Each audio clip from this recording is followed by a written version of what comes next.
Hey guys, how are y'all? I got everything set up. We are good to go. Um, Sorry for the kind of scratchy voice. The allergies are kind of hitting me. Um, okay, let me say hi to everyone. Hey Ryan, Victor, Sean, Michael, how are y'all doing? Ryan, I'm so glad to hear that your flute is playing so much better now after COA. That's so great. Um, all right, guys. Um, I made a random, very relevant discovery right before I came on stream. And it's that yesterday we have completed the tone interval leap exercises. There is no number 37. This is false. It doesn't exist. Page 23 is fullness of tone.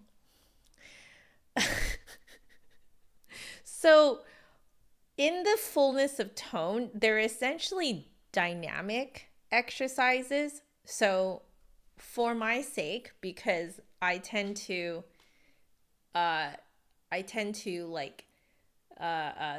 think of like process information better by saying it out loud. I'm just going to read out what Marcel Moyse says here. Let's just very quickly change what the checklist says. So it is just page 23. That's all it is.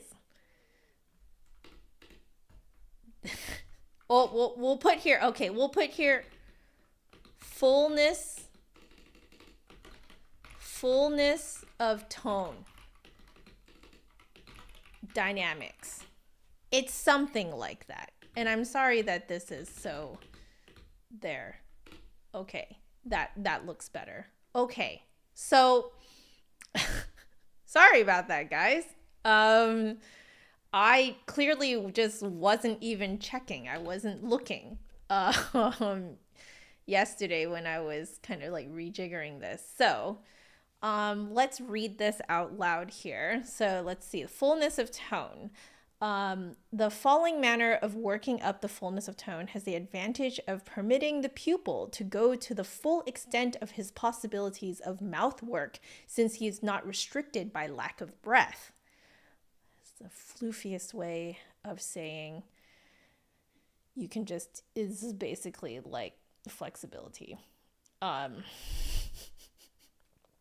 So what he has here is to play each note in the like 4 exercises that he has on this page.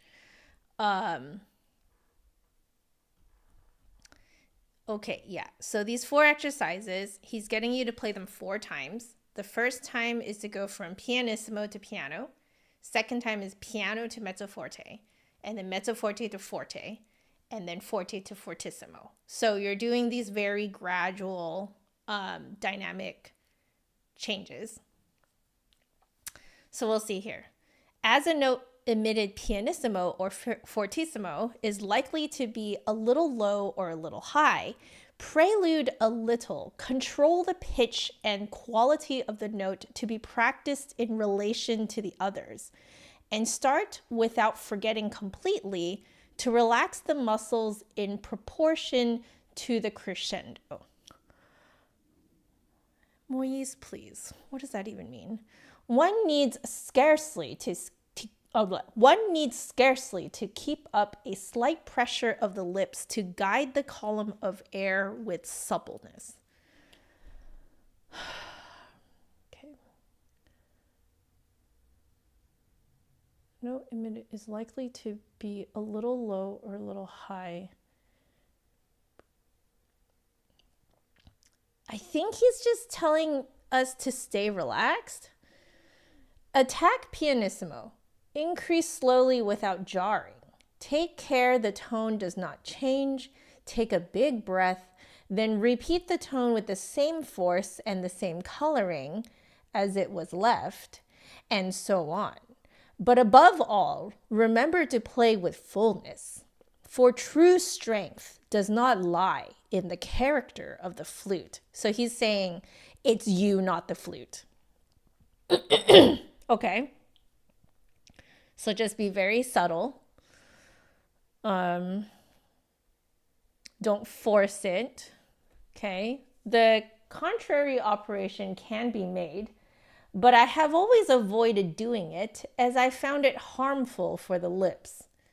I'm guessing he's saying to go from loud to soft. As this exercise is very fatiguing, only practice each day one of the following groups. So he has them listed out, these 4 exercises. And so as not to encounter these difficulties too suddenly, select in each group to begin with the notes of the medium, which seem to be the easiest to practice. So he's telling us to start in the middle register. Okay.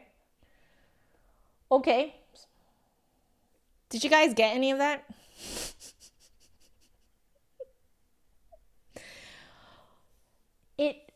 It really, I feel like it is a direct translation from French. And so the language is very floofy. So Michael, you're doing much better today. Great, good, I'm glad. Celestian, hello, welcome. Jasmine, hello and welcome. Ah, Sean, you're sure it sounded just as pretentious in French? Okay, I mean, let's do as he says, which is to start from the middle register.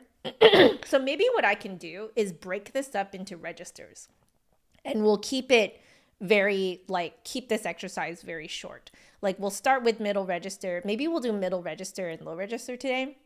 And then tomorrow we can do middle register and high register. Maybe that's what we can do. So,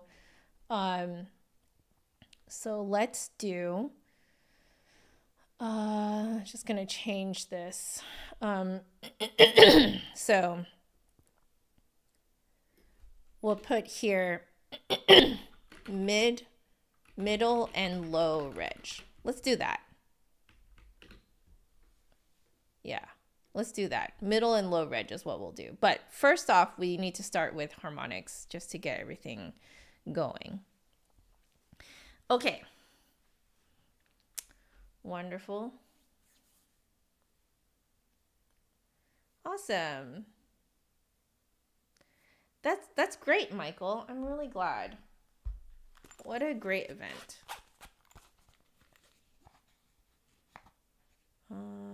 Okay, so time to put in the earbuds, and then we are just going to hit the timer and we're just going to keep going. So here we go.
Okay, I do think that making myself spend a little bit more time on the harmonics is helping me like find my tone better. And I'm also thinking about when I go into this fullness of tone exercise that I think the main thing is not forcing it, just kind of letting it happen and making only very subtle like changes in the mouth and in the lips.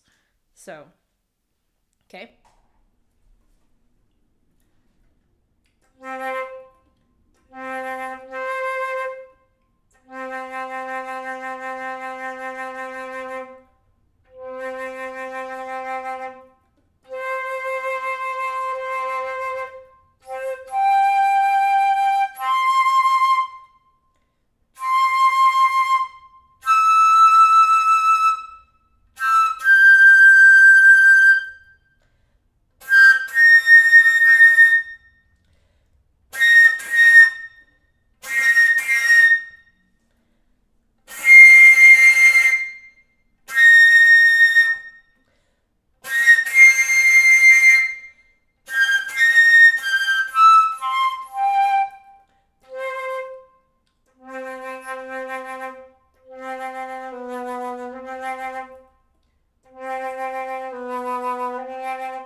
Oh, that's great, Ryan. That's fantastic.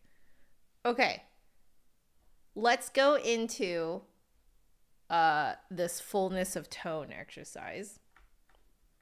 There we go. Okay, we'll see what we make of it. I don't really know what I'm walking into. So we'll start with the middle register.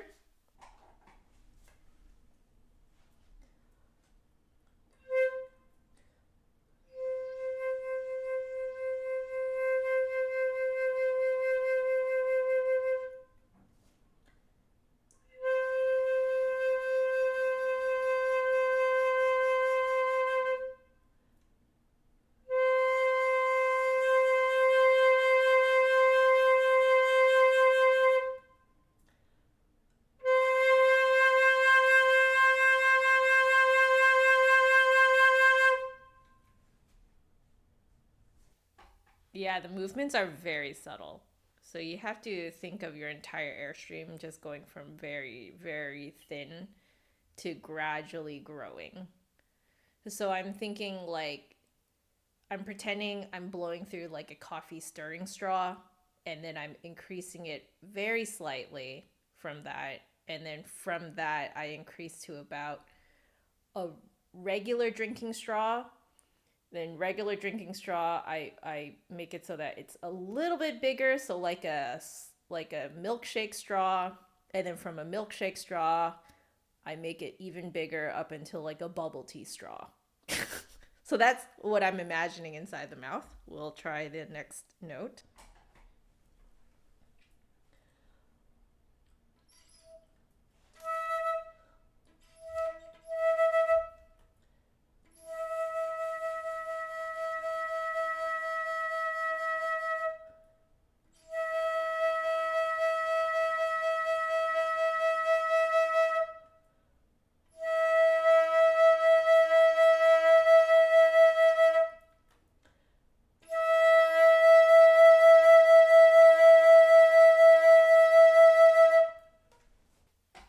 Okay, so I am hearing myself overblowing a little bit, so I think that's the part that I need to work on, is just that super gradual feel. So I think I need to increase my support. We'll try it on a G sharp now.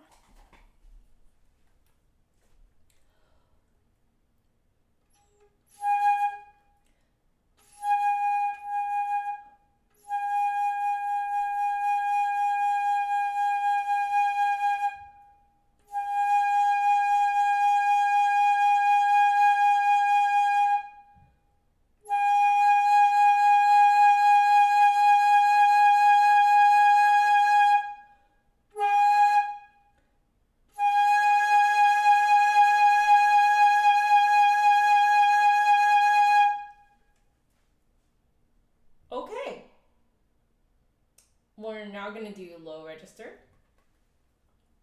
I'm going to go down, so from low G sharp and then E and then C.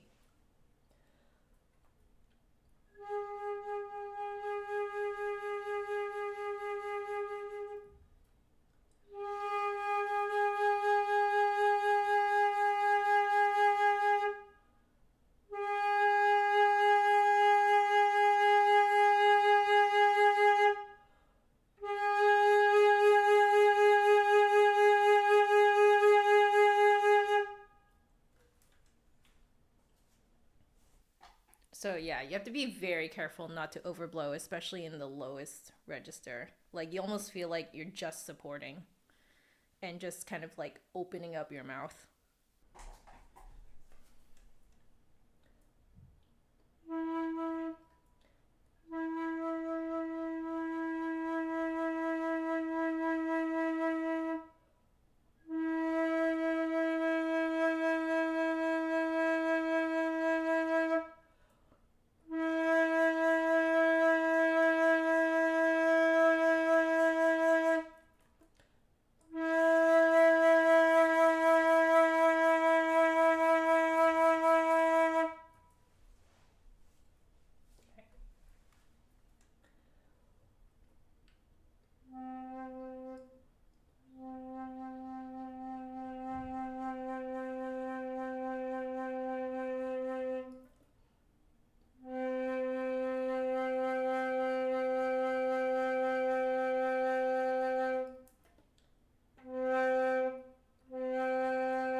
Okay.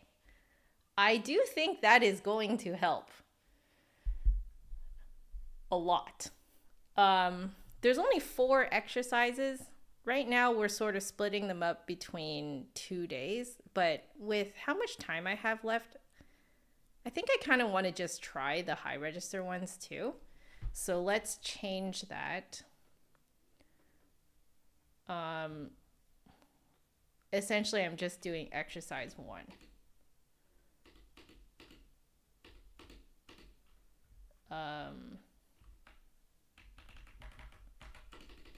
So exercise 1. Now, how does that look to you guys? Let me... Oh, it's probably better if that's on the next line. Okay, let me do this. Cool. We'll do that. Exercise 1. We'll do that. Okay, let's do the top register now.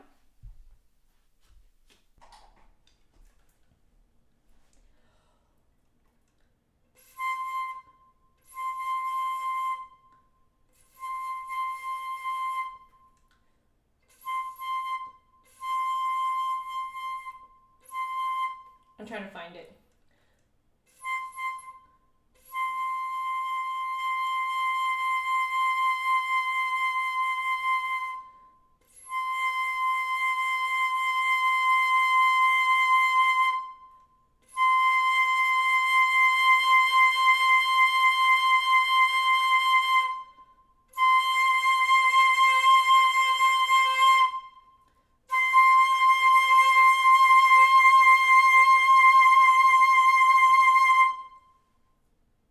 One more time.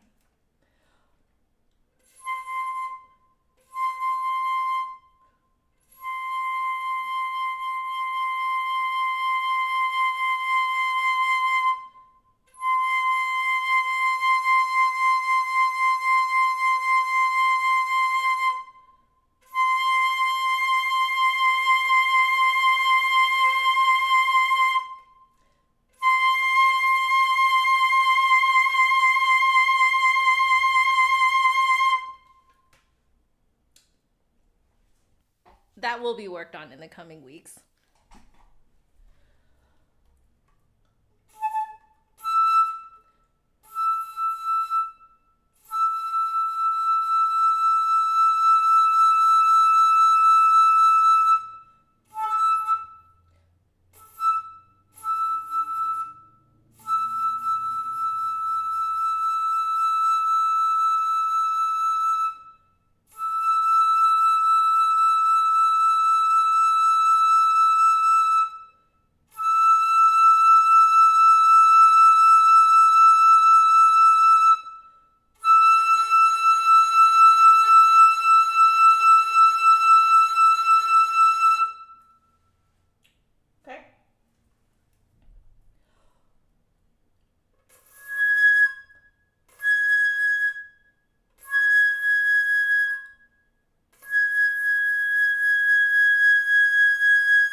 Cheers, you guys.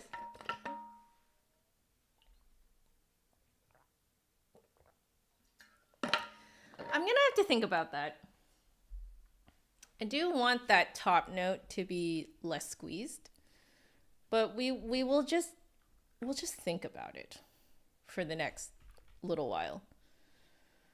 I just kind of need to let it simmer, I think, and like see what I come up with in the shower. Oops. Okay. A little bit of circular breathing. Just a few minutes, I think. I played a high G sharp. That was the last one.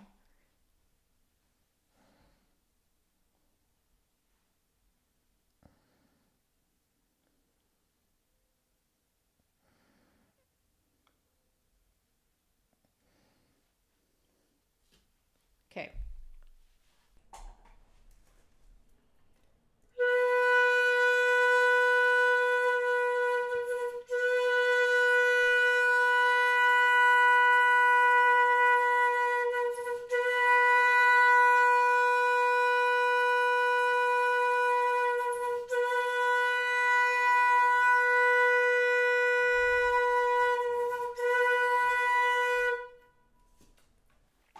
Yeah, that's better. No, I didn't do the water thing because I was 100% I believed that I was going to hork it into my lungs. So I instead just did it on my hand so I can make sure that I was actually still breathing out.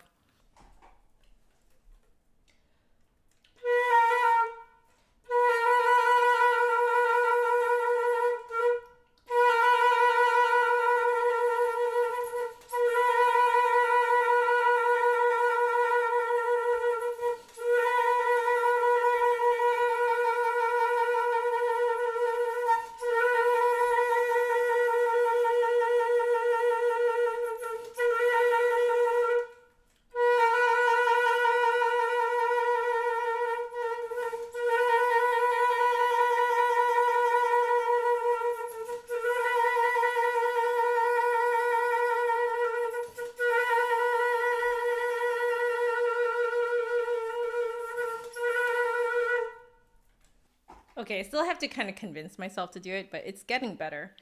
Do I recommend doing the water thing? Everyone learns differently.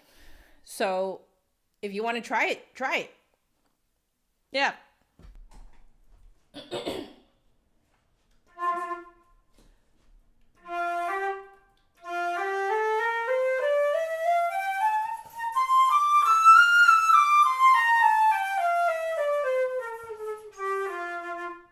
Okay.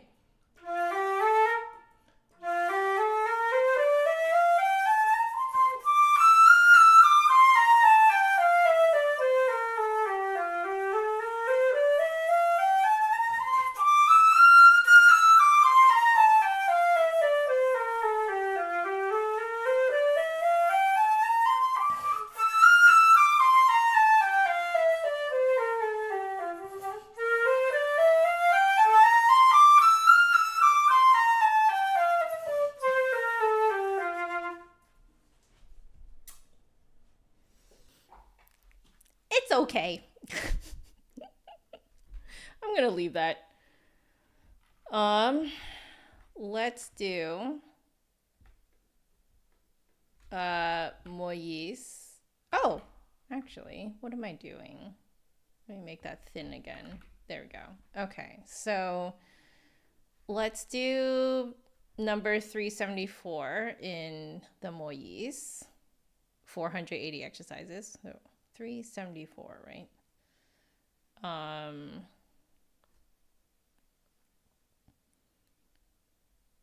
Oh, okay. Where is 374? Okay, so we're doing 7 chords on C sharp. Okay, sounds good. Let's just do this. Well, after I swap this. All right.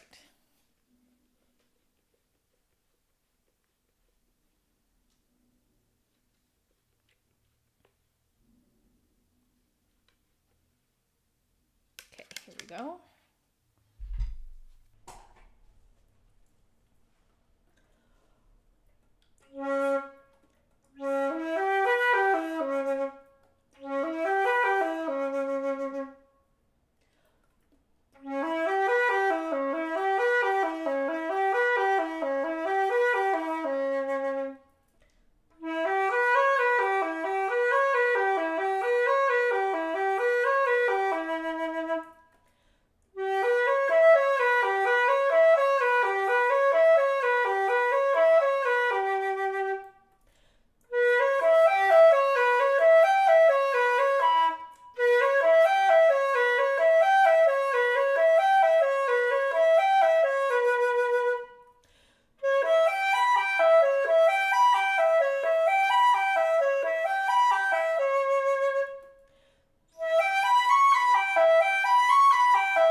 That's pretty good. I have one more to go.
All right.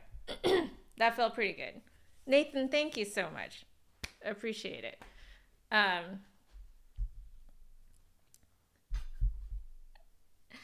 Eduardo, did you think that I would be circular breathing here? I don't think I'm good enough at circular breathing to do that here quite yet.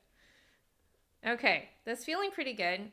Just some self-evaluation things. I am noticing a little bit of like tightness and soreness.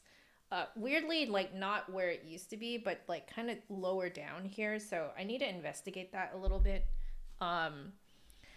But the like lip manipulation and like where it resonates in the mouth is definitely doing better. So that part is doing better, but now I'm kind of conscious about like a little bit of tightness in my like kind of like my upper arm, but like not quite the shoulder. It's interesting. So okay. Yeah, push-ups. I am kind of slowly easing myself back into like a more active lifestyle. So, but I'm going slow. I'm going really slow right now. Just walking, a brisk walk, half an hour, Monday to Friday. That's, or, you know, kind of how I'm warming my body into it. So, you know, making sure that I do this so that you exercise all your arms and stuff, like all your arms, both your arms, I guess. But yeah, so, okay. That's the kind of evaluation there. We should probably move this down now. Whoops, not that. This one. Okay. So we'll do that. Excellent. Okay. I think now we're going to go in order because yesterday we went backwards. So today we're going to go forwards. And then we'll just play, evaluate, like for each section. I kind of want to do that for the rest of this week. So today and tomorrow. Maybe next week I can try doing 2 sections at once. Just to kind of very slowly build that, that stamina and the like mental stamina to do it as well. Okay. Cool. So chops get sore. You might want to think about that. Ideally, you don't want your lips to be like sore at the end of playing. Yeah. Okay, here we go.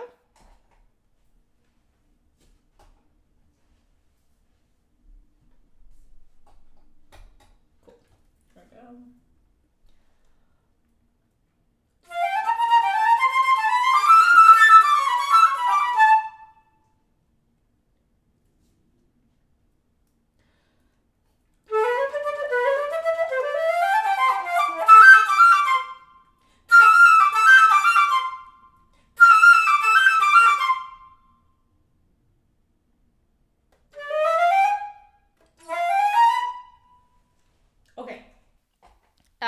It's pretty darn good. I would say the only thing is just confidence into going into the high A. I can do it now. I just need more confidence going into it. But it's not really broken, so I'm not going to try and fix it. We're going to keep going. Next big section.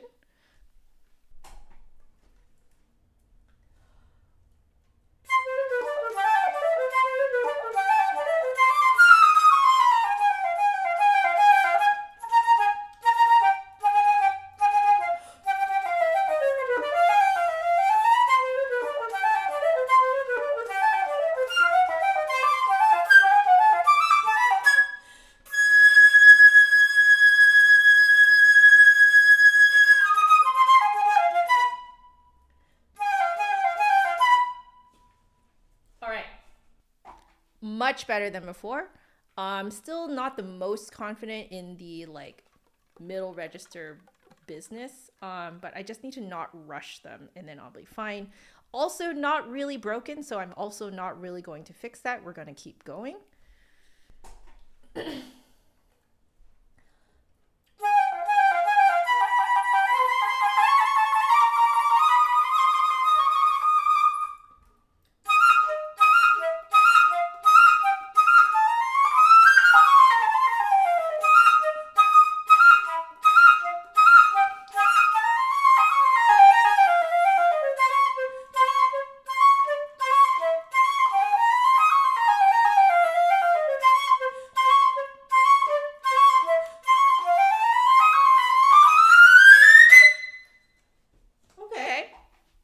Michael, and hi Susie, how are you? Thank you, Victor. Okay, that one needs one more go at it. Just because again, there's just some spots I'm losing confidence, and also I'm getting it confused with the recap, which is a half step higher. So we're gonna do that one again.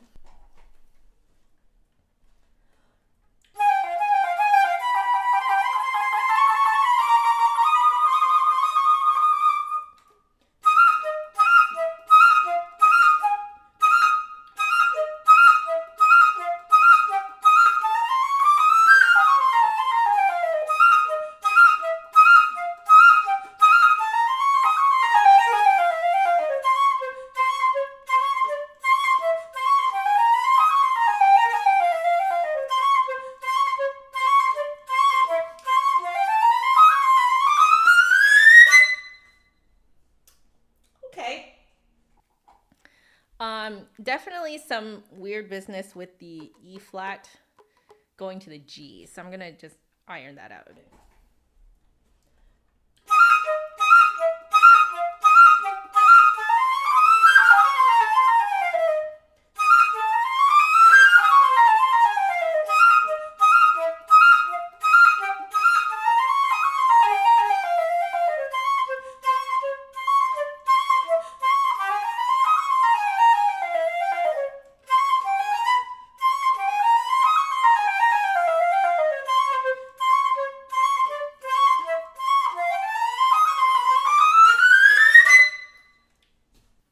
Okay,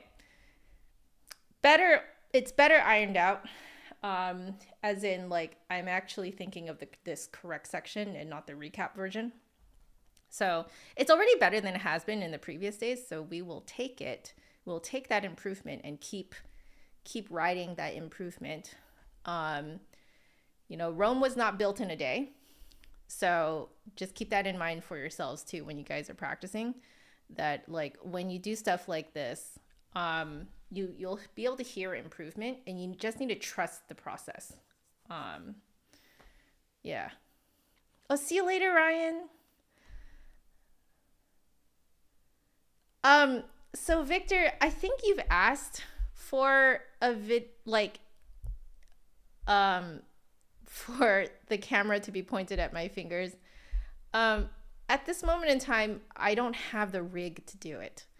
I don't know if you guys know how complicated that actually is, to get enough cameras on the hands and like fingers. So for right now, I'm going to have to say, no, I'm not going to do that just because that's outside of my scope right now. So, but in the future, maybe. Yeah. Okay, let's keep going.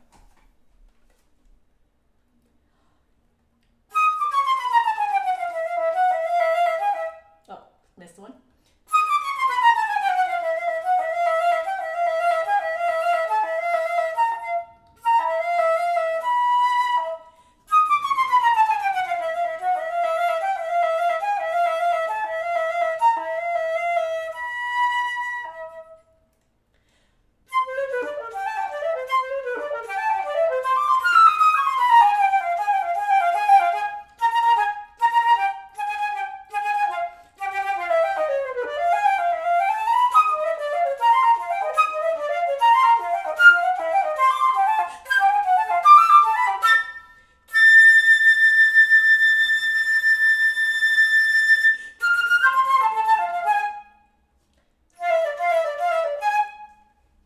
Okay, my lips shifted to a weird position, so it felt a little off to me.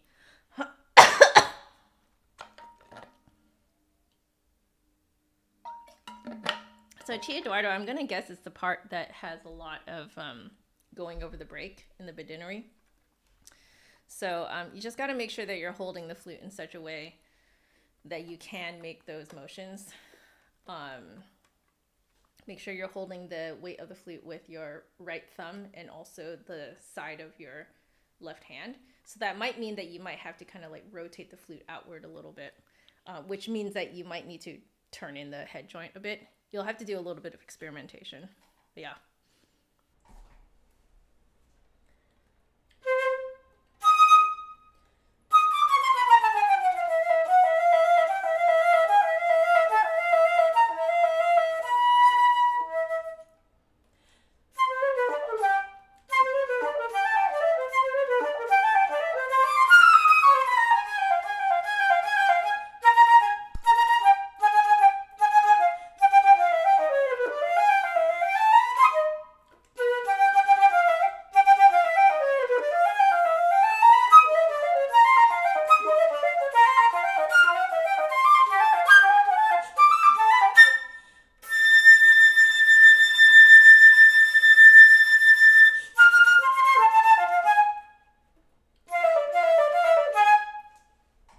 Okay, so this one definitely needs a little bit more work. I think I'm not taking a big enough breath before the last big line, and I'm also wasting some of it. So, gonna back it up a bit.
So a few things that I discovered there.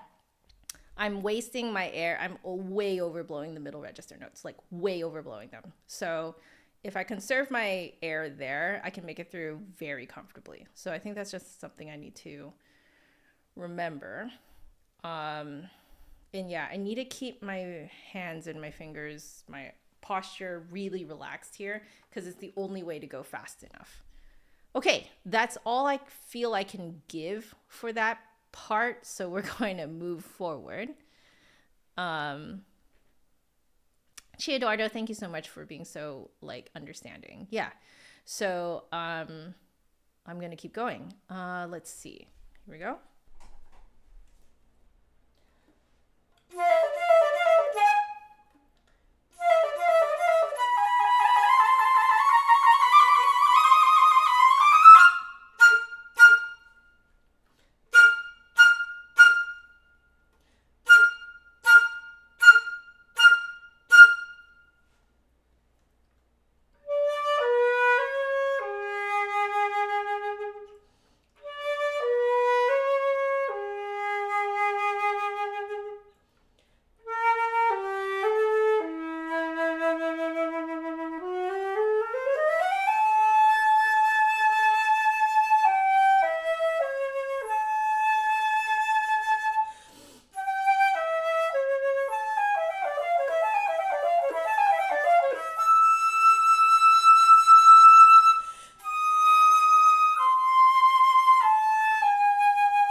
Okay.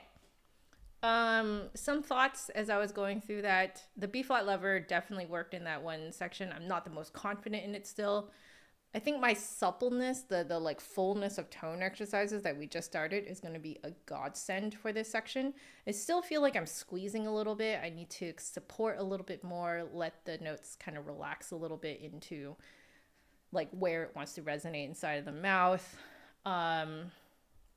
Yeah, so, but I think I just need to keep coming back to it and keep doing it. And we'll be good. So, Victor, thank you so much. Yeah, so that's my evaluation there. So I'm curious to see how the fullness of tone exercises is going to affect this section. Yeah. Okay, we keep going. It's like, wasn't that bad. So I don't really want to like over practice it.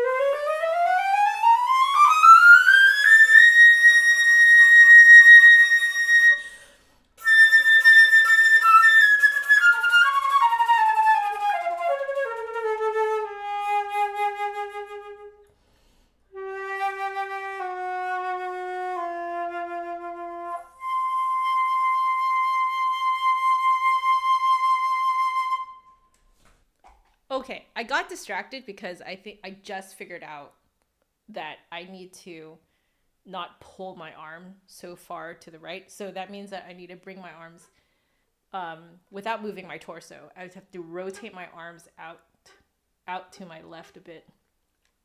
And that's really helping. So let's do that one more time.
Okay. Yeah, the fullness of tone exercises are really going to help here. I can feel that I'm actually squeezing my my lips, and I think that's actually causing that squeezed sound. So I need to just keep my lips really nice and supple and relaxed, and it just kind of opens up the note even if it's like really, really soft and high. So yeah, those fullness of tone exercises are really going to help this, like a lot. There's one run that I want to do again. Copano, how are you? Cramming technical work for your lesson. I'm also doing technical work. We can do technical work together.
There's a lot of ring finger and pinky business there. Just gotta exercise out of it.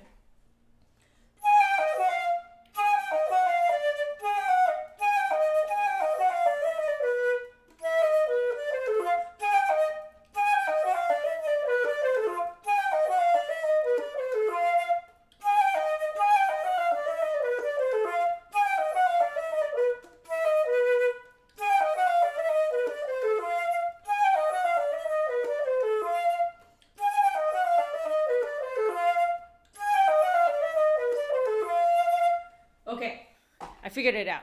So it's I'm lifting my pinky on the D sharp, and that's causing that blip.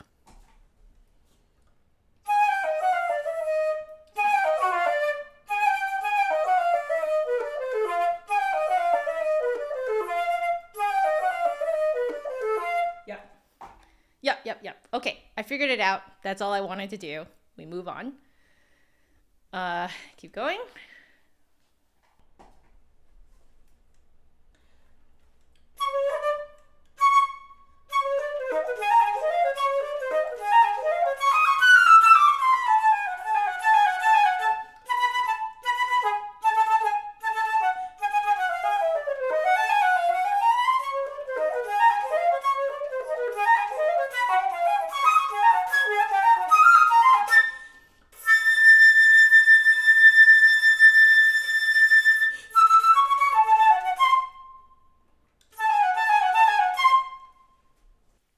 Okay.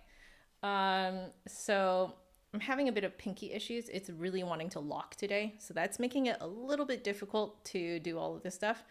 And also, I think I didn't quite reach like where I need to resonate that high G flat. So we'll do the second half of this.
I think I'm doing the transition up to the G flat too late. It's happening, it needs to happen before the note happens, not right at the note.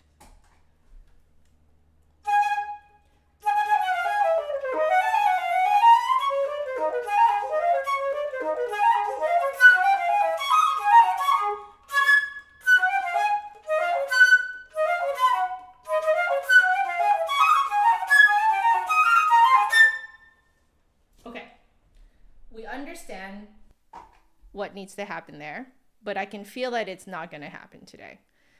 So we're going to move on.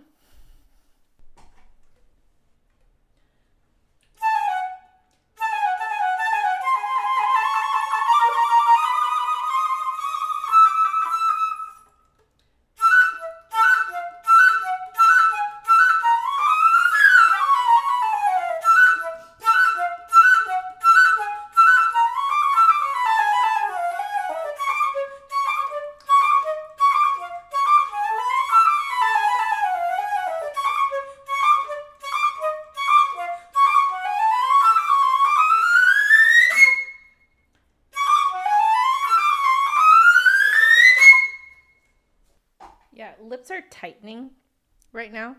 I think it's just because I'm tired.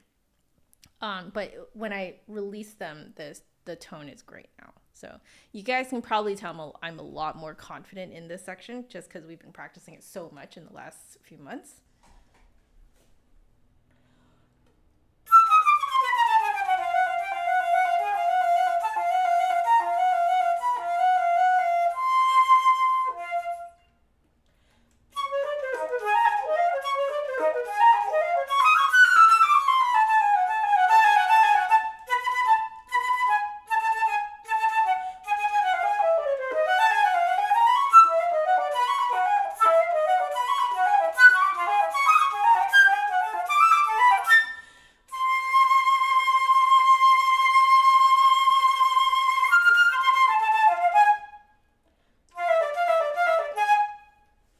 Okay, so I was trying to relax there and it's better, but I think I'm also not supporting as well today. Just gonna do the second half of that.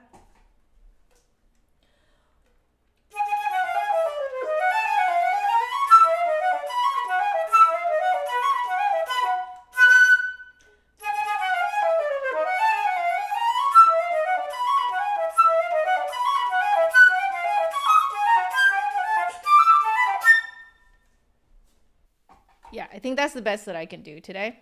Not bad though. Let's just finish this off.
I think I put in extra key.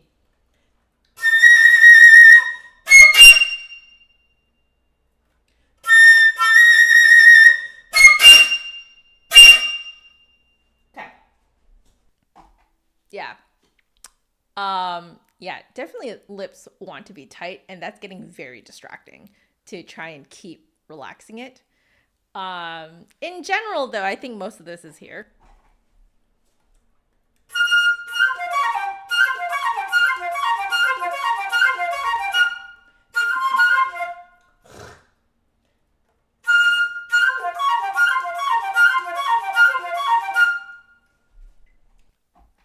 Fuado, welcome back from your concert. How was it? BNA Bound, hello. How are you? Susie, did I say hi to you? I think I did, but hi again.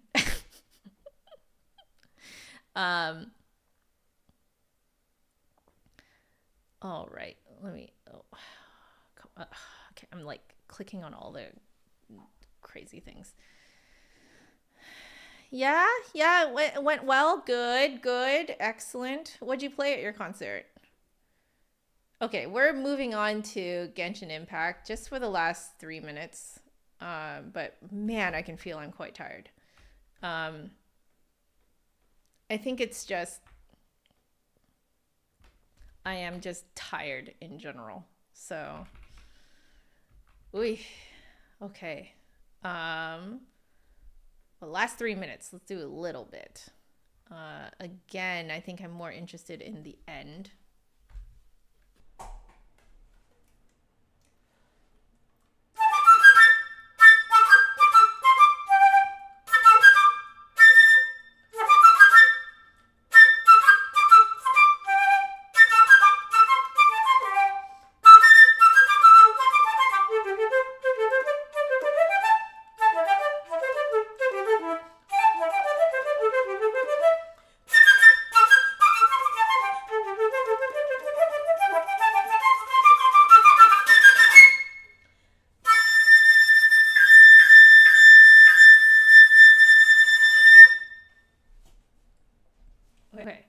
Yeah, I can get myself to relax.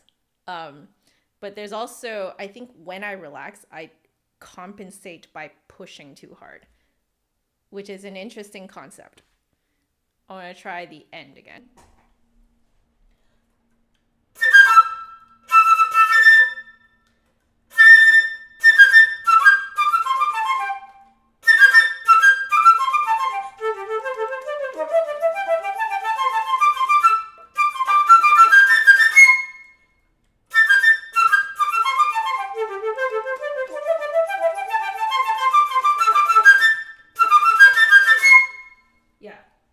Yeah, I really don't have to push so hard. I think I'm overcompensating when I like relax my lips.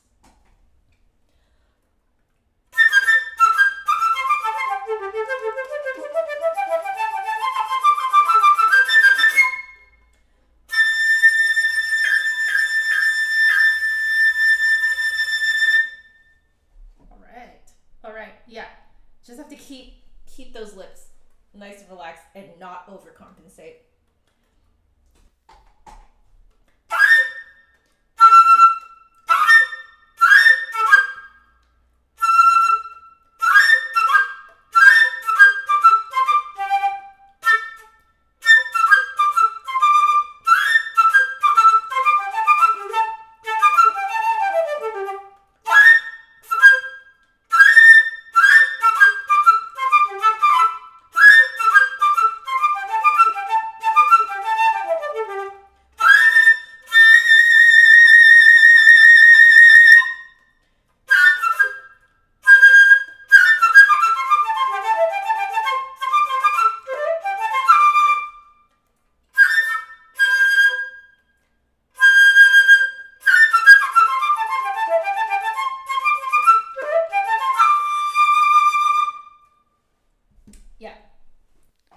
Yeah. I can definitely feel myself like overblowing, like way overblowing, like way too much air. But again, we will turn off my Bluetooth pedal so I don't keep killing it. I am gonna just start cleaning up right now. Hope you guys don't mind. Now, Eduardo, did you want to give me the whatchamacallit, the measure numbers? Woo, my brain. Do you want to give me the measure numbers? Yes, reverse psychology. Yes. You guys are so welcome. Thank you, Nathan, for joining. Thank you, everyone, for joining. See you later, Susie. I'm sorry I missed your exit here. Measure 22. Okay, let me look up. I like to look at the Flute Tunes one. So, 22. Yeah, that's the part that I was thinking you were asking about. So, basically what I said. So you want to make sure that your flute is laying in your hand like this.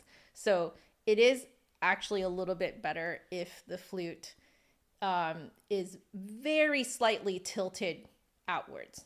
And then your right thumb holds up the flute as well. And that allows you to play without your thumb here. So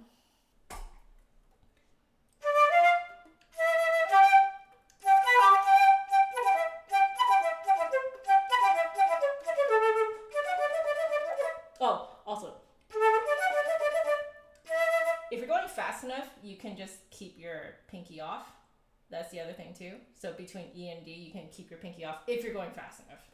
So.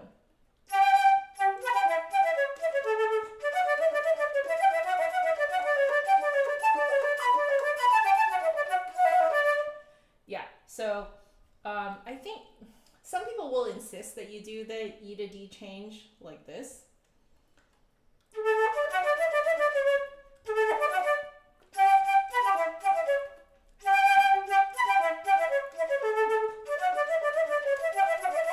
I find it really messy though.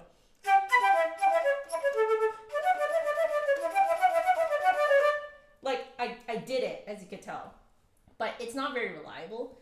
And if you really want to go like Sir James Galway fast, you just leave off the pinky. That would be my suggestion there. Does that make sense? Like it's a mixture of making sure that you're holding the flute in such a position that you can just, like your thumb isn't locked onto that key. The balance of the flute is not upset by like all the crazy fingerings that are happening here.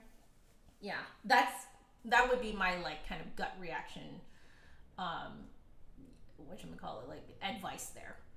So, I think what I want to do, just because I think I'm going to forget to do it, I'm going to rehash my notes here. We're doing page 23, exercise 1, or tomorrow I think we'll do exercise 2. This is fullness of tone is what I'll put in the description below. So this is, so let's change for tomorrow what we're doing. Oh right, let's see what is after 374 for the Moyse. All right, where are we? So 27, okay, sounds good. So we are doing 27, wonderful. I'm just gonna highlight that for myself. All right, cool, okay. So we got that ready to go for tomorrow. All right, cool. So I'm gonna start cleaning up here. Saxophone flutist, hello. Yes, Chia Eduardo, you're absolutely correct. Yeah, little out. Yeah, like if you roll the flute out just a hair outward, you'll notice that you'll be able to put. You can actually lay the flute on your left hand. And that way you're not like pushing the flute back this way, because if you push the flute towards you, you have to have a counterbalance the other way to hold up the flute. Usually that's your thumb. And what that does is it locks your thumb against the thumb key, and you can't move it without like twisting your whole hand, which is what you do not want to do if you're trying to go really fast. You want to make sure that you are not like, you don't want your hands to ever do a twisting motion.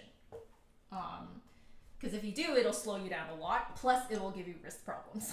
So that's kind of your like one-way ticket to tendonitis and carpal tunnel. So yeah. It like different people, like, because everyone is slightly different. So you have to do like a little bit of experimentation to see how much you roll the flute out. It really depends on the person. So yeah, and physics, exactly. So like, yeah, I would say do a little bit experimentation. You want to make very small, subtle changes to what you're doing, because you guys are probably noticing that when you watch me. I mean, this is actually probably why Victor is asking that I have like a camera that's pointed at my fingers. But weirdly enough, I don't know if that'll even tell you guys anything about how I play, because you can be staring at a flutist and you won't notice some of the very subtle things that they're doing because they are so subtle. And yeah, like how you rotate the body outward just a hair is something that is so subtle that like you guys may or may not have even noticed that I do that unless I specifically verbally tell you, right? It's something that tends to like shock a lot of my students when I show them like what I'm actually doing, because they're like, you know, if you never said that, I would not be able to tell, you know? So yeah. Yeah, you can barely tell. Exactly. Like, and like, even if we did close-up cameras and stuff like that, I actually doubt that you guys would be able to tell. Because the other thing too is that each body is different. Like every flutist is different. And because of that, the way that, you know, that good posture manifests on one person is going to look different on a literal different body, right? So then like it becomes very confusing if you're only looking at visual cues in terms of what is good posture, what is blah, blah, blah, right? Like it's completely different from person to person. You mostly rely on the ear rather than the finger movement.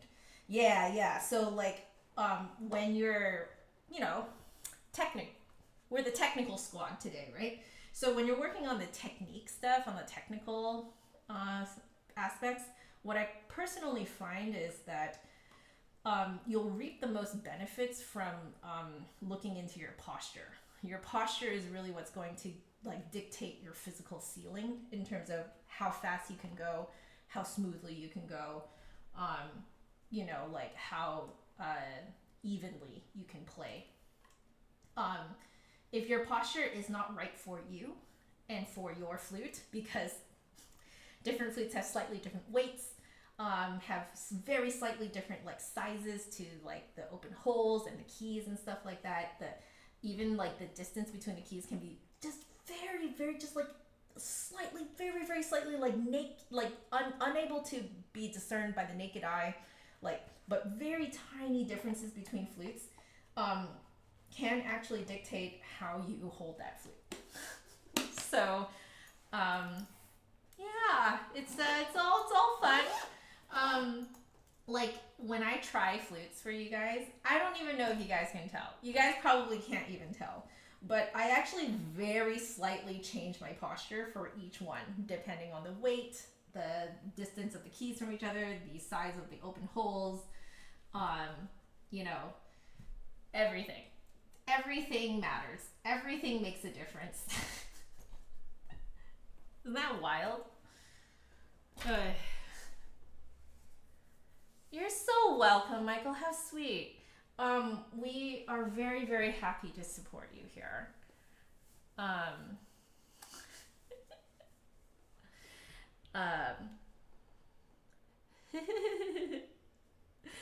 So,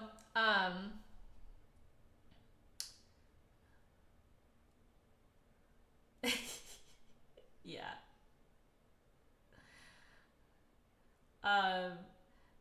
Did you, you're talking about like I made 2 videos while I was at Flute Center of New York back in 2021. And that was super fun. Yeah, that fancy one, the one that is now owned by Lizzo. I found out a few months later that someone bought it and gifted it to her, which was, you know, crazy, but very sweet. Anyway, Che Eduardo, I hope that helped you out. Misty, hello. I feel like I've seen you in the chat before, maybe a long time ago. If so, welcome back. I'll answer your question before I leave.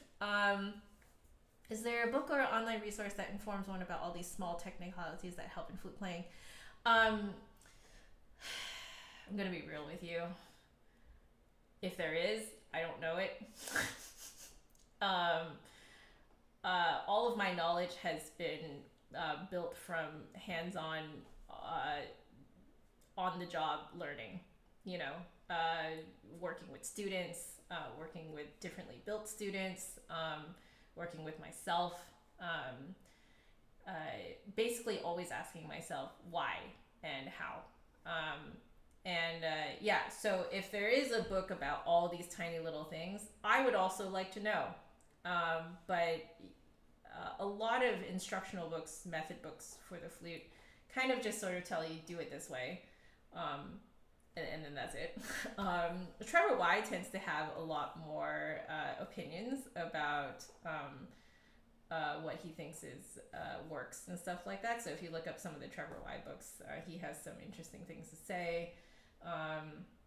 Some of the old books, so like I mean, you kind of have to do a little bit of discerning and figuring out, you know, what they mean and stuff like that. But like, I have a very old book by Quantz on playing the flute. So this has some interesting stuff about posture and stuff like that. There's my ultimate favorite is this book called A Word or Two on the Flute by W.N. James, and this came out pretty soon after the like metal flute came out, because I think this was published in 1826. Yeah, and the flute had like just come out. I think that the metal flute had just come out, because I think people were doing a race for like the patent for the metal cylindrical flute in like people were like actively inventing it in like the late 1700s, and then they were actively fighting for the patent in like the early 1800s. So this basically came out like right after all of that business, and he has some hilarious things to say. He hates double tonguing. He has all sorts of opinions about what makes good flute playing. So like a lot of people have been kind of like arguing what constitutes good flute playing for a really long time, and it's still changing. And if you think about it, it's not that surprising because, especially if the flute, since the flute that is, was the Western concert flute as we know it now, is actually only about just over 200 years old. So it's not that old. And because of that, you get a lot of discourse over what constitutes good flute playing. You have a lot of conflicting opinions, debates, conflicting viewpoints. So like a lot of what you're going to find out there is just kind of, a lot of people's opinions based on their research and also their experience, like hands-on experience. Like, why does something work according to the hands-on experience that we have had? So I certainly am not the only one who has their opinions on what works and why. But you'll find that a lot of people will talk about this stuff based on a combination of research and hands-on experience. Yeah, so like if you think about the Western concert flute from like, the bigger picture, which is that this instrument is only 200 years old compared to like the oboe, okay? Or compared to like the violin, you know what I mean? Like 200 years old is very young. And the flute itself is evolving. The flute that we are playing right now is built and sounds very different from flutes that were like even just in like 1930s, 1940s,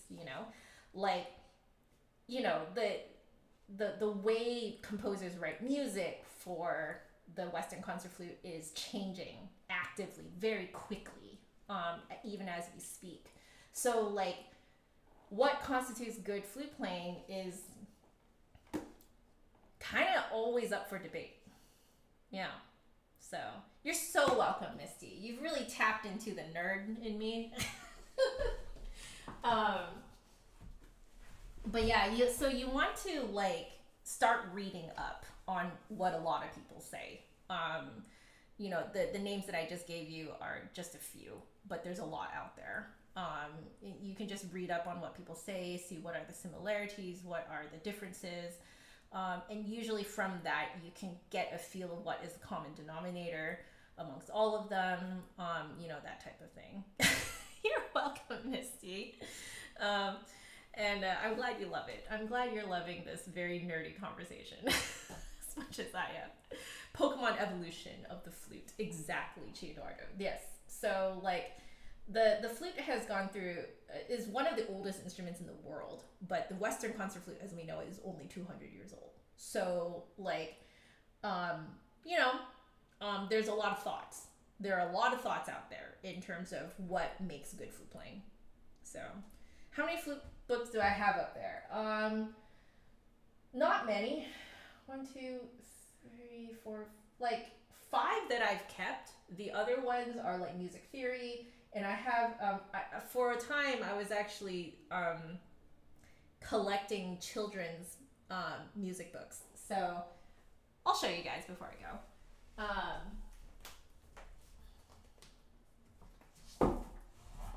This is my collection of children's music books. This one is called The Red Piano. And I think I just saw this at a random bookstore once and I just could not buy it. But it's a storybook. And I believe, let's see, this beautiful book was inspired by the extraordinary true story of one young girl who grew up during China's Cultural Revolution. So this is why I felt like I kind of had to buy it. Because my heritage was greatly affected by the Cultural Revolution. In spite of the hardship she suffered, this is a story of triumph. For the little girl in this story grew up to be the international concert pianist Zhu Xiaomei. So there's that one. This one was a gift by Green Golly, by Keith Torgan and Barbara Cecil. I did make a video on this before, and this is just a really cute children's story, like princess story basically, with Green Golly and her flute, her golden flute. Comes with a CD, and music that you can play along. It's super cute. And then I love this. A lot of my I actually learned to draw a lot of expressions from this book. This is The Art of Piano Performance, Imagery and Music, Italian Terms of Tempo, Character, and Spirit, by Peter Coraggio, illustrated by John J. Murakami. And I didn't realize I left this in here. Do you guys remember this? This is like in the days before the internet, or before the internet was like widely used by young people. People would photocopy this and just post it around,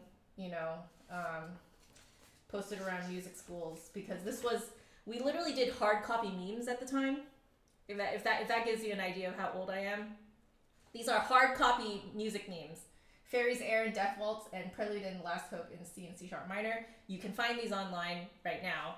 Just type that in and you'll find them. But this was an actual photocopy from those times that I have kept. But yeah, I love this book, this imagery and music book. It's basically a glossary of terms, and they're drawn out in this kind of really cute comic form. And for a time I was actually drawing my own comics for myself, and I learned a lot of kind of like facial expressions, like drawing facial expressions and stuff actually from this book. This one is called The Story of the Orchestra by Robert Levine.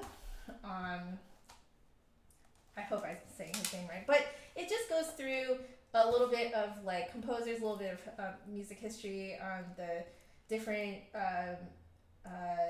different composers, different sections, different of the orchestra, and then different instruments. I play an instrument.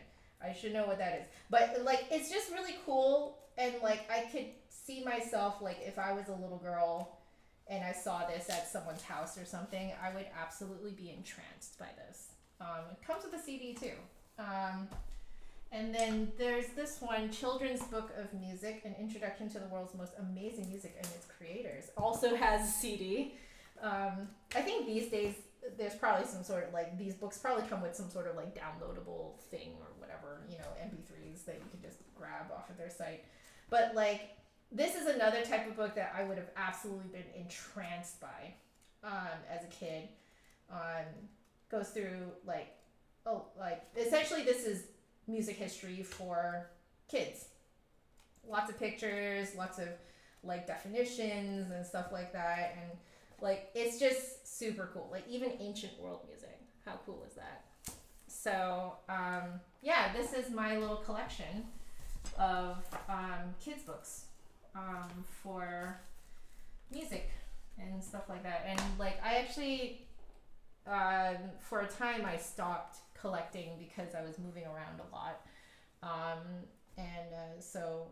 But if I wasn't moving around a lot, I would probably keep collecting them. It's just one of those things that I kind of envision that if I ever have a family in the future, I would love to kind of like put this, where it's accessible by our kiddos, and they can just immerse themselves in this, and like decide for themselves if they want to, explore this, So, yeah. Is the reverse psychology working for the beginnery? I'm glad. I'm so glad. So BNA Bound, you just finished reading the Jean-Pierre Rampal autobiography. Some delightful stuff. He's your flute god? That's so cute. Yeah, I don't know how old the bass flute and the alto flute is. Yeah, I don't know about that. We would have to look that up.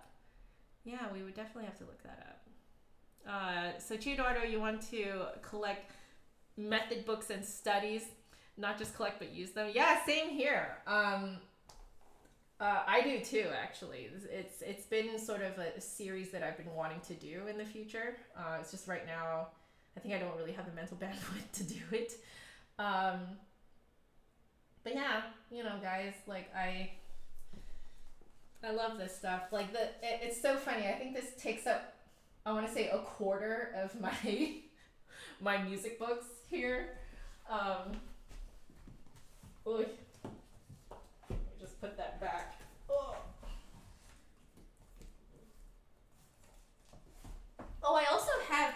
Bem's The Flute and Flute Playing in Acoustical, Technical, and Artistic Aspects.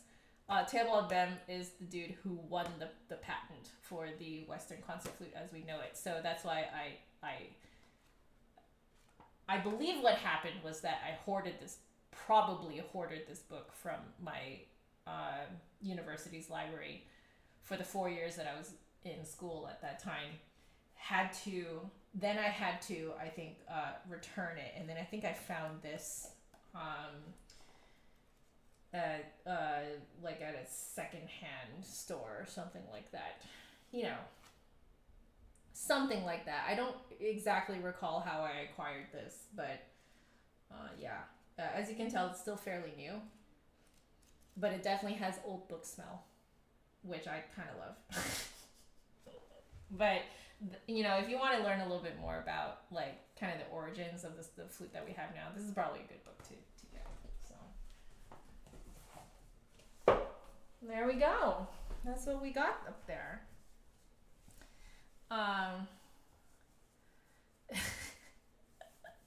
Yeah. Yeah, I have been wanting to just, like, purchase, whatchamacallits, just purchase, these, like, just kind of, like, random method books and just kind of, like, go through them and kind of give my thoughts on them. My, like, unbiased, like, well, my, I guess, biased. But, like, I want to have that library anyway. So why wouldn't I also talk about it in video form? But yeah, probably a future thing. Just because, yeah, right now I can feel I just don't really have the mental bandwidth to do it. So unboxing plus review, there you go. There you go. Yeah. Anyway, I should really go now. I hope you guys enjoyed that little extra bit of me sharing my little children's music books. See you later, Victor. Thank you all so much for joining. I really appreciate your presence here. I am at the moment going through a pretty rough time mentally. Just headspace is not the greatest. And I do think it's because we're coming up to 3 years of my husband's skin condition, topical steroid withdrawal. And that is bringing a lot of anxiety and kind of a lot of emotions, a lot of trauma. So yeah, right now I'm just not in a really great headspace. And I just, cause like also right around now was, last year was a lot of turmoil. Our grandmothers passed away within a few days of each other. You know, pretty much right now, last year. So I'm not going through a great time. So I just want to let you guys know that you guys are really helping me by just keeping me company, and your presence is more than what I need. Just thank you. I just want to thank you guys for showing up. And I just want to be transparent that I'm not having a great time right now, but I have a great time when I practice, and I have a great time talking with you guys, and I have a great time answering you guys' questions and just being a nerd. So thank you for allowing me to be me, and being here for me. So thank you. Thanks guys. I really, really appreciate it. So yeah. Hi Noelle. Hey Pauline. And yeah, so I love y'all so much. Thank you so much for being here for me and with me. Take care of yourselves as well, because there's no music without the musician. All right. I'll talk to you tomorrow. All right. Laters, guys. Bye.